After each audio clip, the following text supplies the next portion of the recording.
स्थानिक गुन्हे शाखा बीड यांची गुटखा व सुगंधित तंबाखू विरोधात मोठी कारवाई। 2 आरोपी अटक।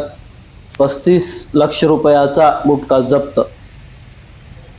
महापोलीस अधीक्षक बीड श्री नवनीत कावत यांनी अवैध धंद्यावर कारवाई करण्याचे आदेश दिल्यावरून स्थानिक गुन्हे शाखा बीड येथील पोलीस निरीक्षक शिवाजी बंटेवाड यांच्या पथकाला महाराष्ट्र शासनाने प्रतिबंध केलेल्या व अवैधरित्या विक्रीसाठी आणलेला गुटखा व सुगंधित तंबाखू पकडण्यात मोठे यश आले आहे। सदरची कारवाई मसाजोग तालुका केज जिल्हा बीड येथे करण्यात आली आहे। या कारवाई दरम्यान स्थानिक गुन्हे शाखेच्या पथकाला एकूण रक्कम रुपये 34,46,227 किमतीचा गुटखा व सुगंधित तंबाखूचा साठा जप्त करण्यात यश आला आहे।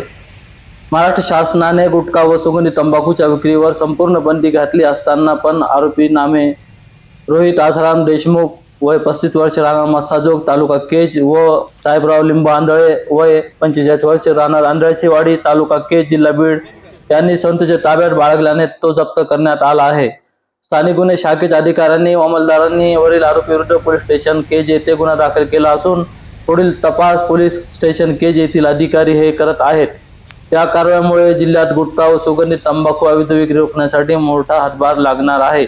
ही कारवाई माननीय पोलीस अधीक्षक श्री नवनीत कावत, माननीय अप्पर पोलीस अधीक्षक श्री सचिन पांढरकर, श्रीमती चेतना तिडके मॅडम यांच्या मार्गदर्शनाखाली पोलीस निरीक्षक शिवाजी बंटेवाड, पोलीस उपनिरीक्षक श्रीराम खटावकर, पोलीस अंमलदार अनंत मस्के, विकास